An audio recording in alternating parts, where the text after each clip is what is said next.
Welcome to the Hide With Us podcast.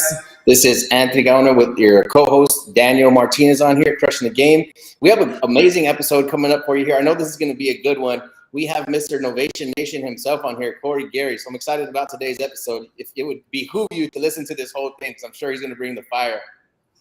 What's up, Corey? What's going on, guys? Truly honored and blessed to be here, man. Thanks for having me. Dude, thanks for hanging out with us, man. Yeah, we know your time is valuable, so let's get right into it. Absolutely, man. Let's do it.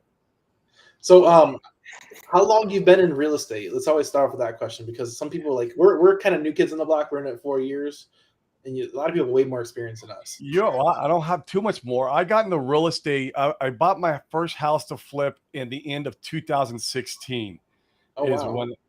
That was when I first got into real estate. I was watching that show, Flip or Flop, with Tarek Al-Musa. Everyone knows it on HGTV.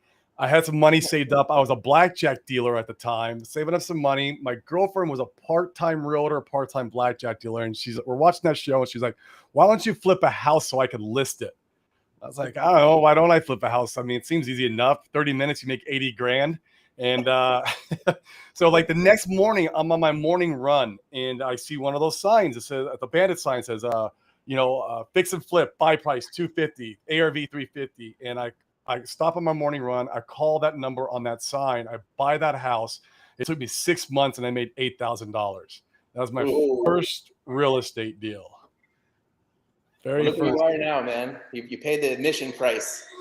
Yeah, well, that one worked out well. On my second deal, I bought one from a wholesaler, made 20 grand. But on my third deal, I was an idiot.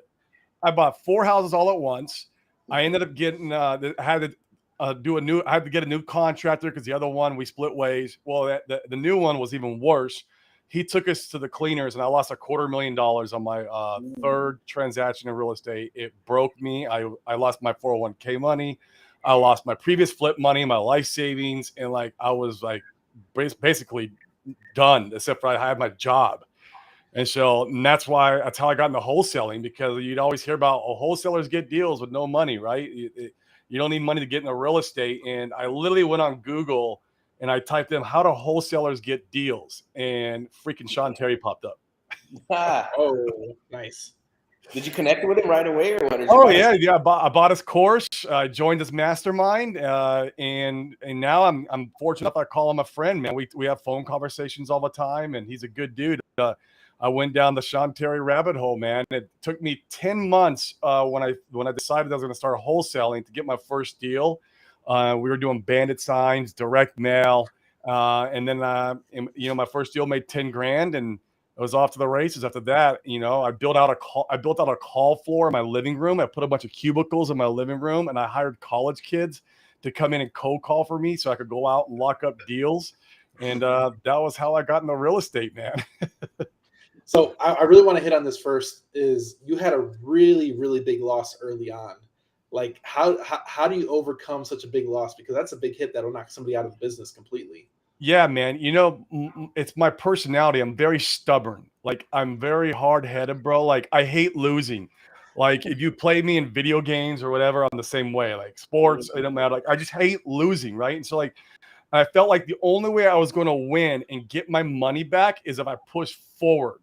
So it actually gave me more motivation, more drive. I mean, I was determined, man, because I just took the big lump. I was like, I didn't want to lose everything and just continue being a card dealer for the rest of my life. You know what I mean? It was me just being stubborn. And I was just like, I'm not going to just lay down and die here. I'm not going to lose. I have to make this money back. That's amazing. I think that's the mindset that it takes in this business, man. It's because we're all going to get a beat up here and there. You might lose on a deal. Get your hopes set up high and then knock down low from one day to the next. So you have to have that. Funny story, just 2 seconds. When I was a kid, my parents bought me a Nintendo, and when I would lose, I would get furious and I would start crying. I would throw the remote control. So. Me too, man. I would break the remote. You got to have that grit, and I think it goes above mindset, because a lot of people talk about, I do like having that correct mindset, but you just got to have that internal drive that just doesn't turn off. You do, man. You do. And you just got to be able to take the L and be able to know how to move forward and not let it kill you, right? And we take L's all the time, man. To this day, I make mistakes all the time. I mean, we're entrepreneurs. We get shiny object syndrome, right? And we try and in other ventures. They don't work out, and you lose money. And it's like, it's just how it goes. Yeah. So how'd you do the transition, man? So, okay, so you're busted. You're pretty pissed off.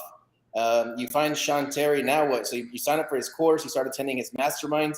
What was the catalyst? Like, what did you figure out working with him that made you say, you know what, this is good. This is going to change the game for me, and made you stick with him? Well, he taught me how to go direct to seller, where before, I was buying from other wholesalers. I was trying to be the fix and flip guy on TV, right? That's what I was kind of chasing. So he taught me how to go direct to seller and get the deals myself, and back then it was kind of more the, do direct mail, put up bandit signs, and cold calling kind of came around a little bit later. But yeah, and it's just by repeating the marketing, and I still have my job at the very least, right? I was able to make money at the casino and still put money into the business as I was, doing more marketing and trying to scale the business up. Like I said, it took me 10 months to get my first wholesale deal. Because I wasn't any good at sales, right? Like I didn't have any previous sales experience. And, I was talking to all these homeowners and between Sean, but also I signed up for John Martinez sales training. That helped me a lot with my conversations with sellers, and I was able to start locking deals up. Dude, I would have never guessed that about you, man. I thought you were just a natural, and maybe he was born with it. I'm good as far as like being like a social butterfly and talking to people, but like I didn't know how to have these conversations with sellers. You know what I mean? I was just giving them offers, and then like they'd say no, then I'd hang up and never call them back again. It was like you're a one-hit wonder. So I was trying to be, right? But you learn the process. You learn how to have these conversations and how to like dive into pain and motivation and what their picture perfect is and how many times you got to follow up with them. And it's all about time and circumstance with these sellers, and you got to hit them multiple times over until the circumstance hits at the right time where they have to sell the property. And so you learn all these things as you go. But yeah, man, it was quite the struggle in the beginning of my journey. So one thing I always had a struggle too, accepting 7 months to get my first deal, and it took you 10 months. You can always use that one night because now you're coaching too, and it's like, I can't get a deal in 30 days. What's wrong with me? And I'm like, I did 10 months in the trenches, and it's like you always have like that upper, like, yeah, it took me 10 months to get that deal. Look at me now. Absolutely. I mean, I've heard of people taking all the way up to a year before, you know what I mean? And some people, they get it right out of the gate, man. They'll get a deal like in the first month or two. So it took me 45 days to get my first contract. How long? 45 days? Yeah, but I dropped like 25 grand in marketing, dude. So I had a marketing background. So I was like, if I just spend enough money, I'll get a deal. It's true. Yeah, it's true. So let's talk about your bread and butter. How did you learn about novations, man? And how long have you been doing novations? That's a great question, man. So I started novations in the beginning of last year. And so I'll kind of fast forward on my real estate journey. So I'm starting to do local deals. We're doing 5 to 10 deals a month, doing okay. And I start going these masterminds, right? And start hearing about people doing this nationwide thing. Everyone's starting to get the nationwide starting to get glorified. Sean Terry starting to teach it. And I was like, okay, so if I want to scale, I got to get out of, because I'm in Phoenix, and Phoenix is a very competitive market. And I'm like, all right, to scale, I go nationwide. Well, we went nationwide, man. I almost went bankrupt because we couldn't sell any of the contracts. We didn't know how to underwrite the deals. It was a shit show. And so like maybe 1 out of every 5 agreements would close. And so like now we're good at it. Now we're good nationwide wholesaling. But in the beginning, we sucked. And so I was in a mastermind one day, and this guy was doing a presentation of his business, and he was talking about novations, and it was on a local model. And he's like, yeah, we do novations, and we sell our deals on the MLS to conventional buyers. I was like, if I could figure out how to sell my deals in the MLS to conventional buyers nationwide, this could fix my pain point in my business. And so I dove deep down the rabbit hole. I bought people's courses and started following whoever was doing it. The problem is the old school traditional way of doing it. We tried it. I didn't like it, like using the power of attorney, collecting the seller's proceeds, stuff like partnering with the seller. And so just by paying enough money to an attorney, my own attorney, we're able to create our model of doing novations. And the way we do it is like wholesaling without taking possession. That's the best way to explain it at a 30,000 foot overview, because I want to be able to scale it and not have a lot of liability. And if you're collecting seller's proceeds at the end of the close and you ever end up in court for real estate fraud, it's going to look bad in front of a judge if you use the power of attorney, collected proceeds, and everything else. So I just wanted to mitigate my liability. So we just really dove deep on it. I mean, in the beginning, it sucked. A lot of our deals, we screwed them up, just like anything else. And it took us a while to get traction with it. But now, man, 8 out of every 10 deals that come in are novations now. We're a novation company first, wholesale second. I don't even like wholesaling. Dude, okay, so look, I feel like I'm right where you are, right before you popped. So we have been doing a lot of wholetailing, double closing, but 99% of the people you talk to, they're too close to retail to make the deal juicy. But if we could list them, I mean, that's the magic sauce right there. So do you want to go into what somebody might learn if they go to novationnation.com and sign up for the training? For sure, man. So you're going to learn a few things. Obviously, you got to learn how to handle the conversation with the seller, how to pitch it, right? We call it the novation conversation. So you got to have that novation conversation to convince them to go with what we call the concierge service. And it's not that hard, though, because think about like pitching seller financing or sub 2. You're trying to convince a seller to take their payments over 30 years or transfer their mortgage to you, right? Where we're just saying, hey, Mr. Seller, let us bring a third-party buyer to the table via a network of realtors and MLS, and you're going to get the net amount that you want or that we negotiate on. And so it's a lot easier pitch than creative financing. And so it really is marrying basically retail and wholesale together. And so the pitch is what you're going to learn. Obviously, you got to understand the paperwork. There are five different tools that you need for novations. You need obviously your purchase agreement, which is pretty standard. You're going to have a novation clause in there. So you have the upfront transparency disclosure on your first agreement. The second thing you're going to need is a novation and indemnification agreement. This identifies the seller, identifies you, and it spells out exactly legally what you're doing in the transaction.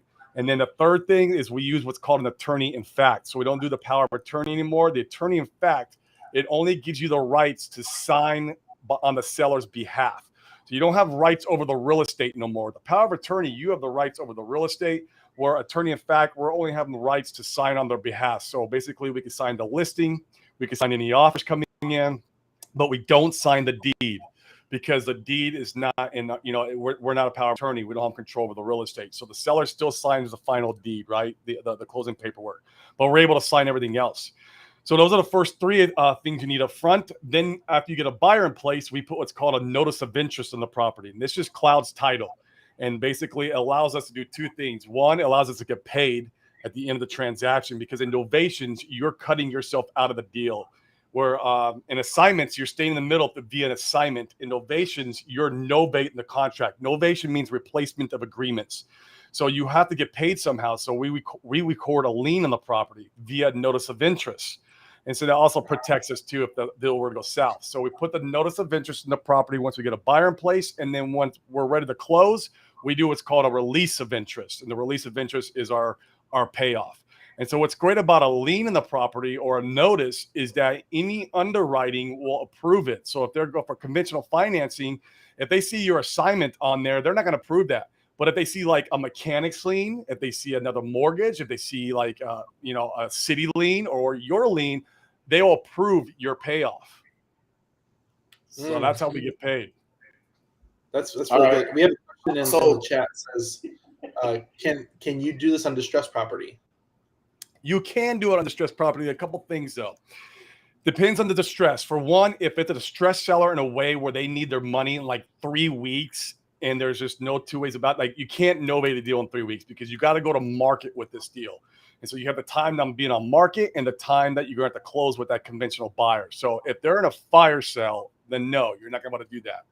But if the property is in distress as far as like maintenance, it's just a little bit more of a beat up house, you can novate those deals. You could just want to novate them to a conventional buyer or a cash buyer. Don't novate them to an FHA or VA buyer unless you're planning on making the repairs. Because with FHA and VA, you have to pay for the repairs. Where in conventional, you can do a buyer credit. Ooh, that's a great distinction, man. Can we dive into that for a little bit? Because I think we're using a lot of terms and phrases I know. that, maybe half of our audience might not even know what we're talking about. So, okay, so if we back it up real quick, so this, and I'm actually trying to like pick some of this up myself too. So you're going to have an novation agreement that you sign with the property owner, gives you permission to sell the property. So now, can you talk a little bit about a conventional versus an FHA loan and how that can kind of affect novations? So conventional is the second best to cash, right? Cash obviously is king. It's the best, but conventional is right up there with it, man. It's not government backed. FHA and VA are government backed programs. So during the inspection period, they have to pass the livability of the property. Would say the property has to pass their inspection to say it's livable, so it can get approved by that government backed program. But with conventional financing, it doesn't. It doesn't. You don't have to have it. There is the inspection is only for the buyer. That's all it's for. The buyer knows the condition of the property. When you get an inspection on an FHA loan, it's not just for the buyer, it's for the lender. So those are the two biggest differences. So if you're in an inspection period on a conventional loan and they come back, you need a new roof, then you're just going to go, okay, hey, Mr. Realtor, how much does it cost for a new roof there in your market? And they're going to be like, well, it's $8,500 typically. Okay, how about we credit your buyer $8,500 at the close of escrow for that roof? And that's typically, that's how we get 95% of our repairs done. Now we'll do some stuff like if the realtor's going out and say, hey, it'd be really good if you got the property cleaned up, remove some of this junk, maybe power wash the driveway, something like that. If it's cheap and easy, kind of like wholesaling. If you can wholesale a property and not do much to it, we'll do that. But as far as the major repairs, we're letting the inspector tell us what we need to fix or what we need to do credit for. Okay, dude, amazing. Okay, I love it. So for a conventional, what's their typical down payment? They're gonna need a little bit more down than an FHA loan. Well, there was conventional financing out there for 5%, but I think with all the what's going on in the marketplace, I'm not sure if it's out there. Typically, it's 20%, and most of our buyers do put 20% down. That's what I was thinking, probably somewhere to the tune of like 20 or 25. And then FHA, is there a typical number for that for down? Yeah, you got FHA loans out there for 3%. So, okay. and I won't say we won't do FHA and VA. We'll do them, but you got to know your financial risk threshold. If you're new at novations, don't have a lot of money in the bank account, it's good to stay away from the FHA and VA. And when we do the FHA, it's because maybe we get a deal in a rural area. In the rural areas, you really have to open up your buyer pool. You know what I mean? And so as long as we know going into the property, we'll have like the realtor go out there, inspect it, maybe even pay for an inspection, a pre-inspection to be done to the property before we go ahead and, and put it on the MLS to see what's going to cost us to get everything fixed. So you got to know your financial risk threshold, man. And if you're comfortable, my last one, we put in $27,000 in the property. Sold it to an FHA buyer, and we netted $42,000. And this was in a little tiny town called Rock Springs, Wyoming. Wow.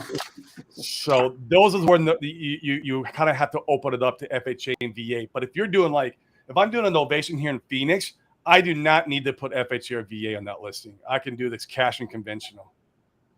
Okay. And are you putting that in that listing as well? So like if it's rural, you're going to put FHA, VA, and you kind of tell your seller it might take 90 days, 120 days to sell this. Full transparency is key.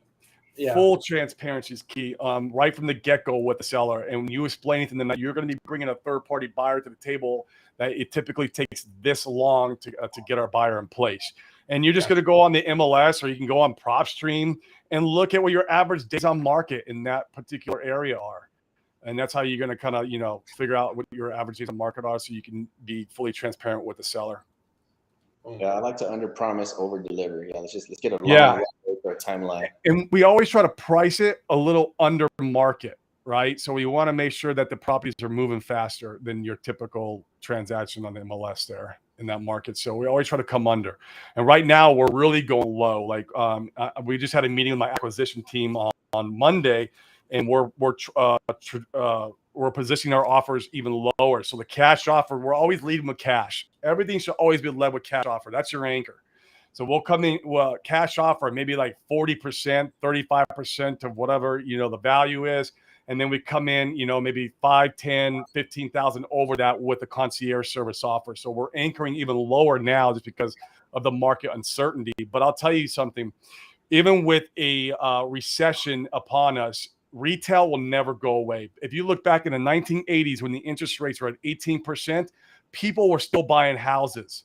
But what does go away? The investors, the HGTV house, the flippers, those guys kind of go away. So if you position your novation offers in the correct way, it's recession proof. I think everybody's thinking about that right now, man. We're seeing a lot of cash buyers folding up shop, lots of wholesalers getting scared, lots of fear in the market. It's getting tough, man, or they're lowballing the crap out of you, right? We have one property right now. It's a duplex. And I was like, man, we should make 20 on this easily. And I know I got my comps right, and they're just lowballing the crap out of us. Like we might make 5 on it. And it's like, oh my God, it's just the market is shifting. And so we just you need to put other tools in your tool belt. You know, another great thing for a recession is seller financing. Seller financing is a great way to go into recession and pick up a bunch of cash flowing properties, you know, keep them for yourself or sell them to investors. So this is when these creative strategies really shine, is during a recession. Yeah, man, we've been pushing that real hardcore right now is a seller finance. So we're hitting them with a few offers. Yeah, the cash offer and a seller finance offer. And then we've been threatening like a novation because I still haven't learned everything about it. So I'm going to have to check out your course. But we've been saying, you know, just to kind of call their bluff, it's like, well, let us list it for you then, you know, so let's see where you're at for real. So this is cool, man. How much can somebody expect to pay for your novation course training? And then what does it come with? Well, I'll tell you what, just for the call, man, I did a little discount for everybody. Typically, we charge $19.97 for the course because it's all the videos explaining how to conduct a novation, including all the paperwork, which cost me thousands. Like literally, I was going to say that alone by itself is worth the price of the course. Yeah. Yeah, but if they go to the novationnation.com right now, I set the price for $9.97. So it's literally 50% what we normally sell it for. And so it's basically just step-by-step directions, how we pitch the novation conversation, how to, you know, basically conduct the transaction, because that's the hard part, right? The back end of running novations is where it gets really tough because you're dealing with all the realtors, brokers, appraisers, inspections, and it's almost like you're a brokerage. Like sometimes me and my team are like, are we like a nationwide brokerage? Like it feels like it sometimes. And so that's where really a lot of the knowledge you're going to learn on novations comes in, and just, you know, understanding the paperwork and how to, you know, what each document does in the transaction. Man, anybody that's watching this, whether you're a wholesaler or even a seasoned investor, if you're not using novations, I promise you, if you pick up that training for $9.97, you'll make it back probably in your first 30 days, because we've been leaving so much money on the table, passing by all those sellers that could be turned into novations. So I've been thinking about it, praying about it. You know, I know tis the season. If you're ever going to do it, you need to do it right now, or a pretty good chance you're going to go out of business. So yeah, start learning these creative strategies now and implement all of them, right? And don't be a one-trick pony. It's never to be good, even in a bull market. You don't want to be a one-trick pony, right? It's good. Wholesaling is great. Don't get me wrong, but that's the gateway drug to real estate. Yep, that's the gateway drug. Way to put it. That's funny, but true. Yeah. So and we also go ahead. I'll just say we also have a mastermind too. If people want a more hands-on, hand-holding type structure, we have a mastermind that we teach, you know, nationwide wholesaling and novation deal making using PPC as our main marketing strategy.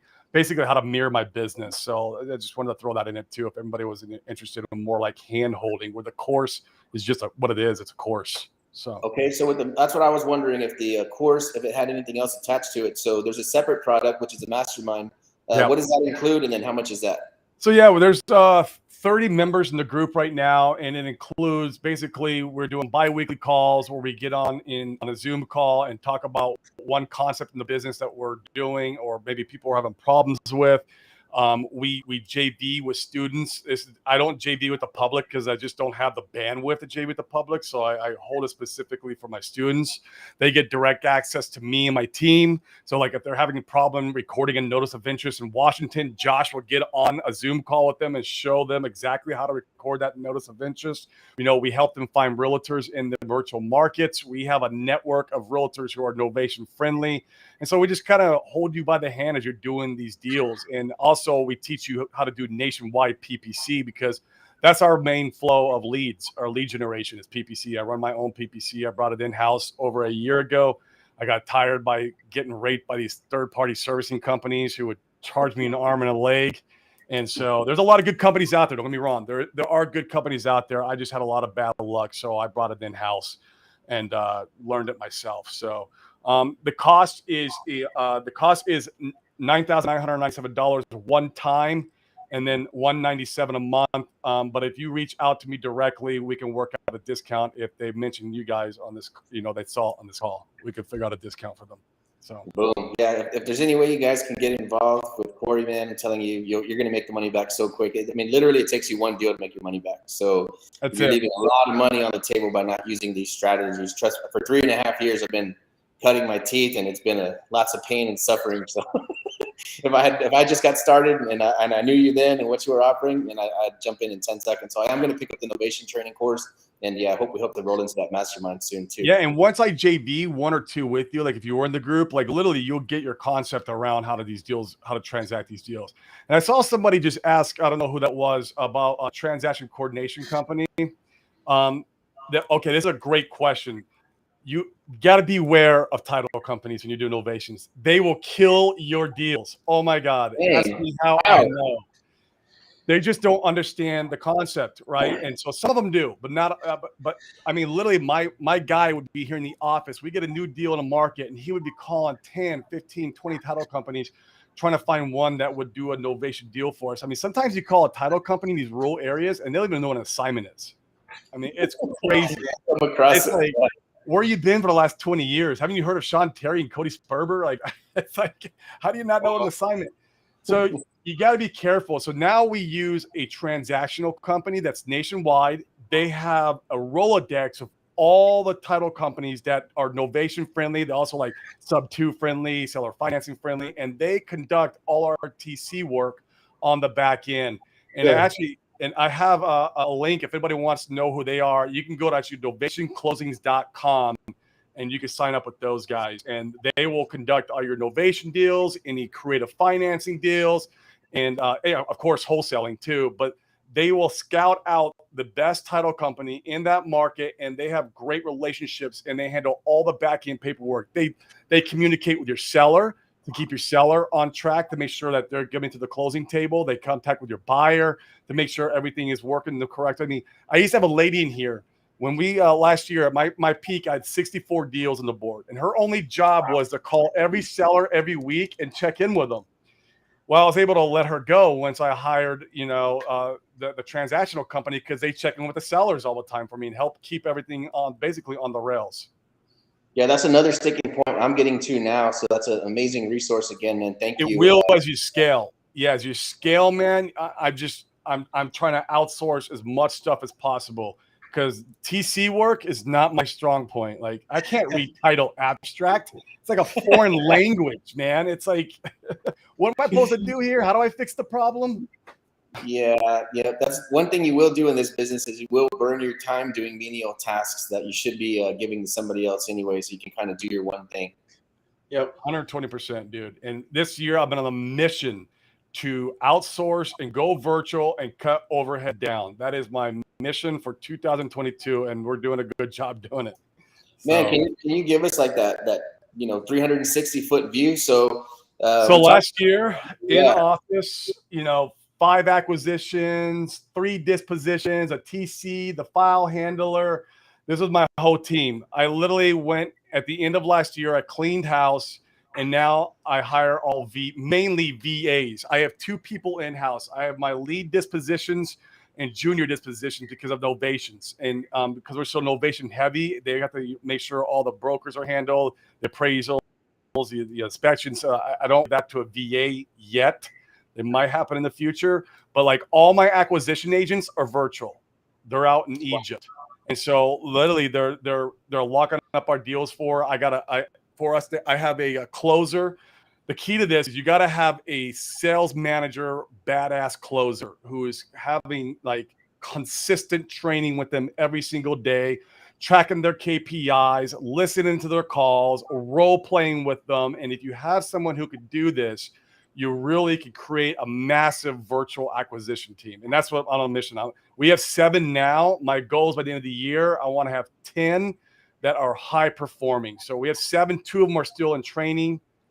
So we're constantly, but it's taken time, man, because we're about 6, 7 months in, and I would say the first 2 or 3 months, there was no contracts from them. It was just all training. So it's been a lot of work, but I mean, my overhead, man, last year, my overhead at my peak was about $110,000 a month. And I think last time I checked, I was 24,000. Dang, dude, that's incredible. So, I just, man, when you have high overhead and you have those bad months, you just can't sleep at night. And I just got, coming into all this, uncertainty in the market, I'm like, I got to lean up like crazy. Yeah, words of wisdom, man. I think that's something that we all need to be thinking about right now. I think a lot of people are still like, both the sellers and wholesalers or real estate investors, they're having a state of denial, but it's going to hit you like a ton of bricks if you're not preparing that runway right now. Oh boy, yeah. Don't be the last one who caught with your pants down, because you're not going to be able to make it through. That's for sure. So surviving this market, you talked about pitching seller finance, novations. Any other tips for somebody to make sure they have something to eat at Christmas time this year? Well, I mean, kind of obviously having multiple tools in a tool belt. I mean, there's so many of them out there. You got lease options, right? You got seller finance, you got sub 2. Then you got novations, besides all the different strategies, then, like we just talked about, cutting that overhead way down. So that way, if you have a couple bad months, it's not going to hurt your pocketbook too hard, right? So that's the other big key, man. We are also flirting with the idea of creating a real estate fund. It's not for sure yet. It'd be probably a Reg D or Reg CF. I haven't even decided on that yet. We had a conversation earlier today where if we could raise money and start buying these properties when the recession really takes place, I mean, we're talking about, pennies on the dollar compared to the last bull cycle. I mean, we could buy all these properties up, cash flow them, and then in 4 or 5 years, exit on the next bull run.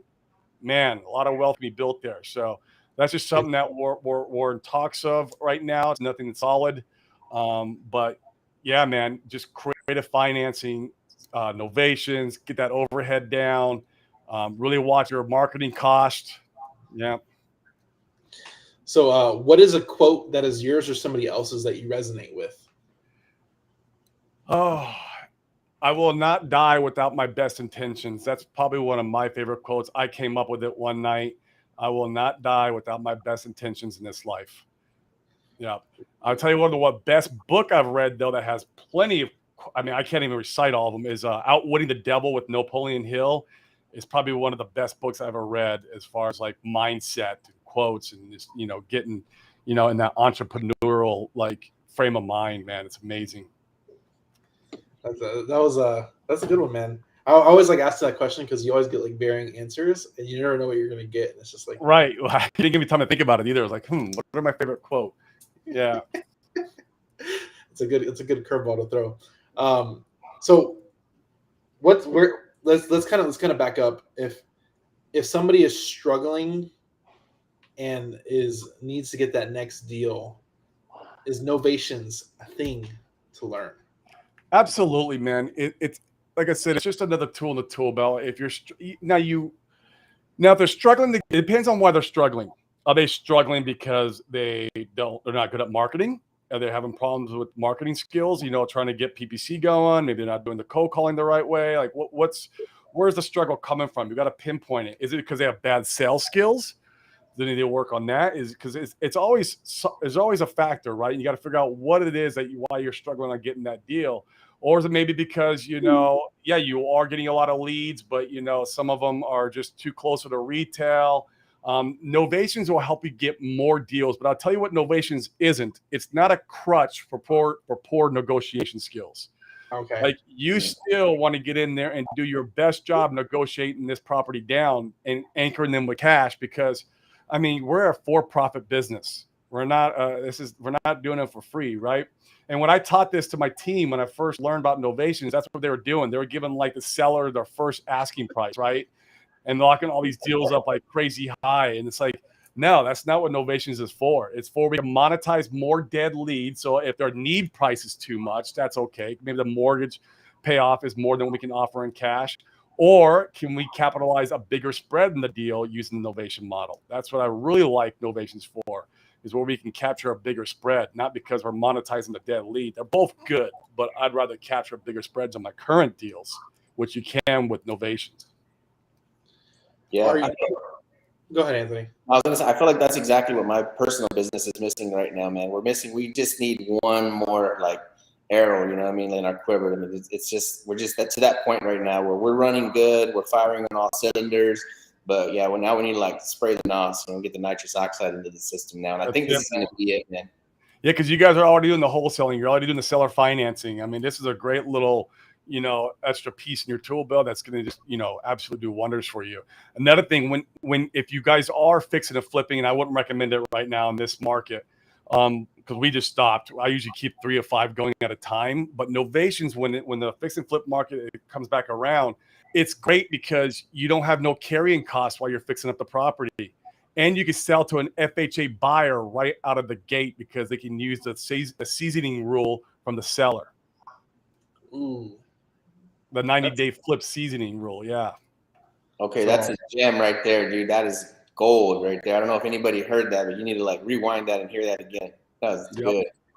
Oh, shit. Okay, that's something that nobody thinks about. It's another hurdle right there to overcome. Right, exactly. All you guys still come out of your rehab money, but I mean, no carrying costs, no money down, and sell to an FHA buyer, man. We've done a few of them.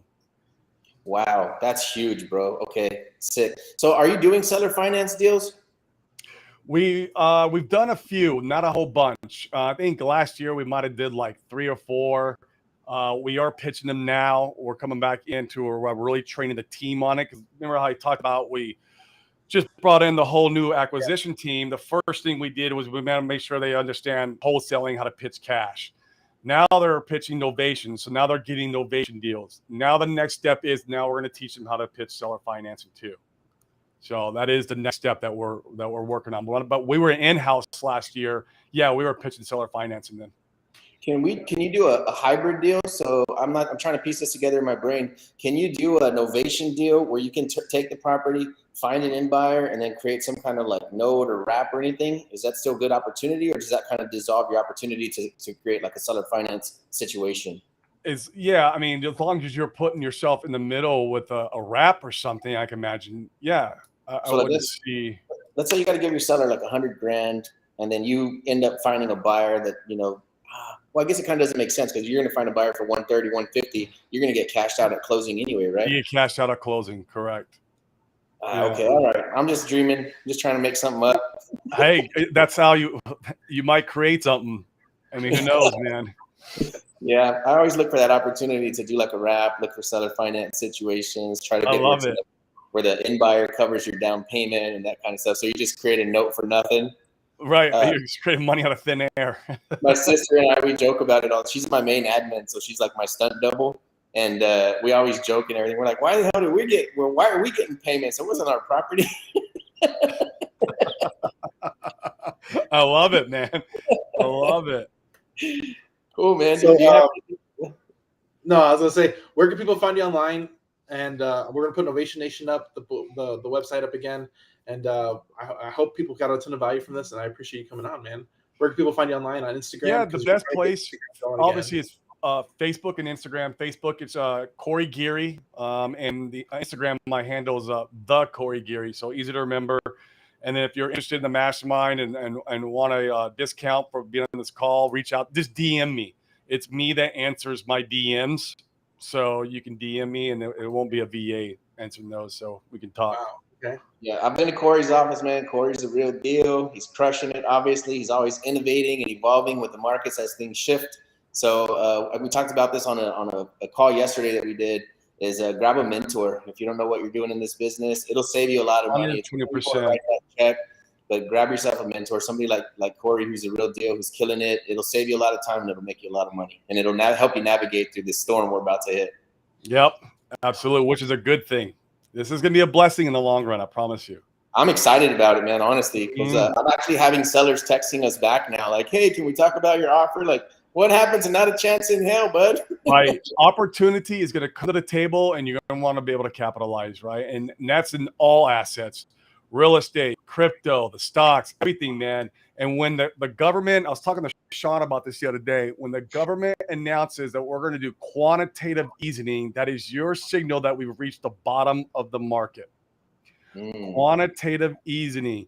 And that is your signal to go out and buy everything you possibly can buy, whether it be crypto, stocks, real estate, don't care what it is. Just go out and buy it.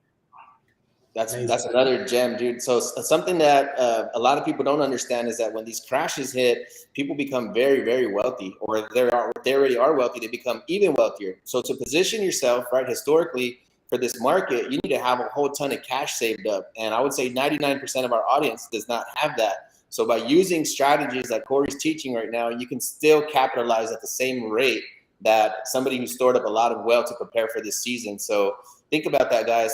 $1,000, join the mastermind, $99.97. It'll change your freaking life. Trust me. Absolutely, absolutely. So yeah, cool. Thanks for coming on. We appreciate you coming on.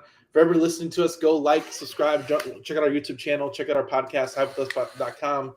And we're always here providing the content. Appreciate Corey for coming on. Appreciate Anthony for helping us out on this one. And for everybody, thank you. Thanks for listening. Hope you enjoyed the episode. Thanks, guys.